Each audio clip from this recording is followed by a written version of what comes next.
Hello, I'm Matt Talbot. I'm the developer of the Hunt California and Saltwater California apps for the iPhone. They're available on the App Store and through iTunes. This morning I'm going to show you how to make venison snack sticks with original High Mountain seasoning.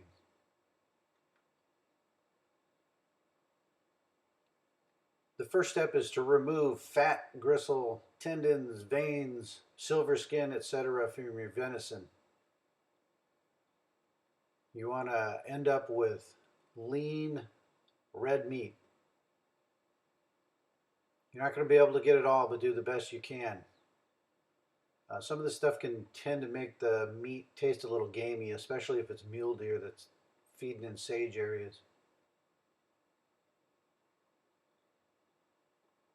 Next up is to grind the meat. We grind it up so that chewing on it will be more consistent throughout. There's no tough spots or anything like that. Makes it easier to eat, especially with older people.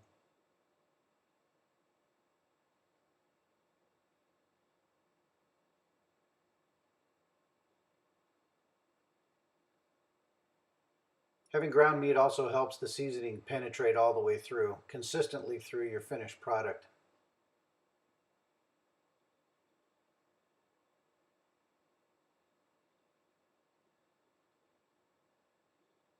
Next thing we do is weigh our finished ground meat. The seasoning is added based on the weight of the meat, so we need to have a pretty accurate measurement so that we know how much of our ingredients to add. Don't do this blindly. Make sure you measure your product.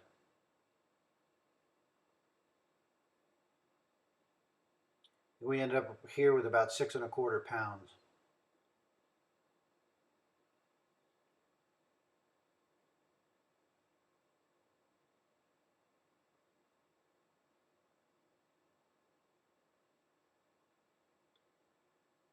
Next we add the seasoning. I use the Jerky Cure seasoning, original High Mountain blend. I get it from Cabela's. I think it's about $8. If you get it from Amazon, it's about $4 more. So something to think about. You have other flavors too. This is the only one I've tried. These are the instructions that come with it. Make sure you go all the way down to the bottom and use the mixing chart for the ground meat.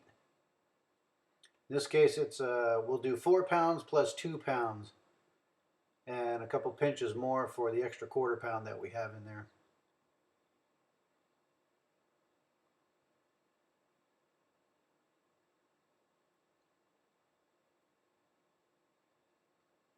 First we add the seasoning. Spread it around evenly.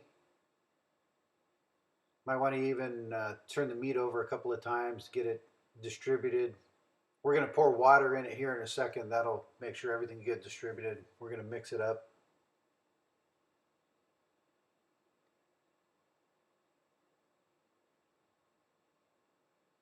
After that, we add our cure. After the cure comes the water. Now the instructions say a cup of water per pound. That's way too much. I've experimented and found that you need no more than 1/2 cup per 5 pounds of meat. 1/2 cup per 5 pounds of meat. Any more than that and it just becomes way too squishy. Cover it up, put it in the refrigerator a minimum of 4 hours. I usually do it overnight.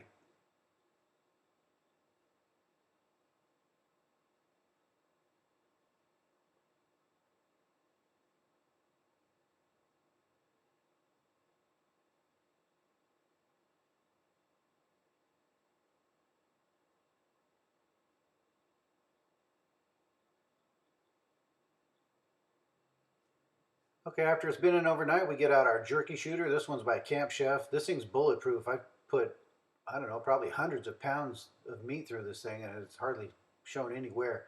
My original one was a plastic one. I did quite a bit of work with it, but it eventually broke several times. I had to keep repairing it. This one here is this thing's dynamite. I'm sure there are other models that are like it. It comes with 2 tips. One will put out a wide flat bead. The other one is round. We're going to use the round one.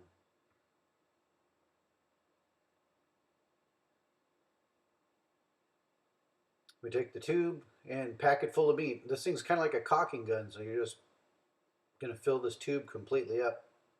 I fill it from one end until it gets hard to pack it in, then I'll flip it around and finish filling it from the other end.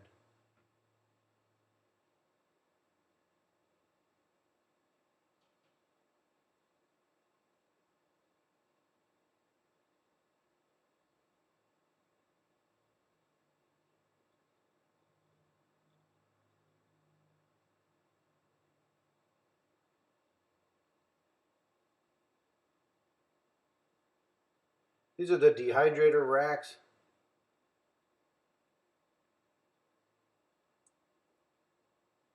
Pack it in as tightly as possible. Doesn't matter. There's plenty of airflow through this, even if they're touching each other. And I try to get in here as much as I can. This 6¼ pounds ends up using slightly more than 3 of these racks.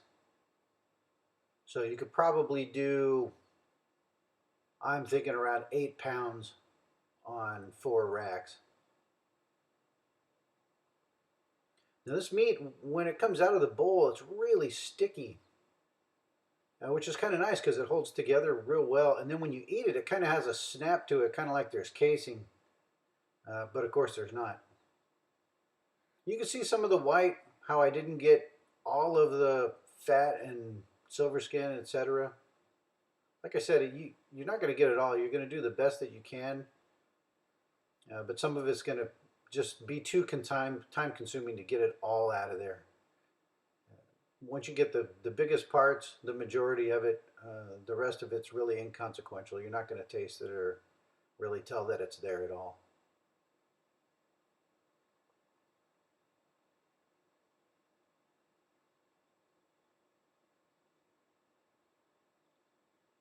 I notice that when I do this, from the time I get the bowl out of the refrigerator till the time the dehydrator's running and I'm all cleaned up, it takes me about 40 minutes.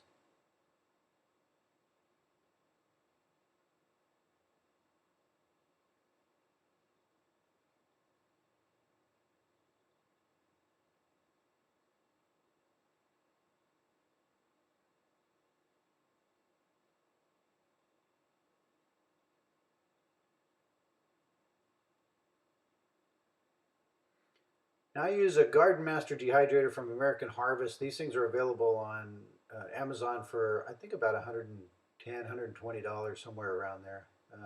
The extra racks are worth it, especially if you just get 1 or 2 more. 155 degrees for 4 to 5 hours. The next thing we do is we're going to smoke them with mesquite chips. I use a barbecue because I can get it hotter than I can with the smoker. I'd like to get it up around 350, 375 degrees. Here's our chips. These are going to go in a smoker box on my gas barbecue. They go down in between the flavor bars. Now I've got 3 burners front to back. And I put this under the front burner. I initially turn on all 3 burners to get the barbecue nice and hot, burn everything off in there. I'm not going to use the barbecue grates themselves. I'm going to use the warmer rack in the back. You see there that sits up high. So first I get it really hot. In fact, I think when I finished this, it was up in the Weber area. It was over 600. As that happens, you'll see a lot of smoke coming out. That lets you know that your mesquite chips are going. Well, once you see the smoke start, it's only going to last about 15 minutes, so you got to get the stuff in here. So we load it on the warmer rack in the back. It doesn't matter if it's stuck together. It doesn't matter if it's overlapping. None of it matters. The mesquite smoke is really pungent. It's going to get in there. And what we're going to do is 350 to 375 for 6 minutes. Any more than that, you're going to get way too much smoke in there and you're going to risk burning your meat. Here we go. It's good temperature. What I do is turn off the back and middle racks completely, and I turn the front one down to about halfway. And that'll give me the 350 to 375.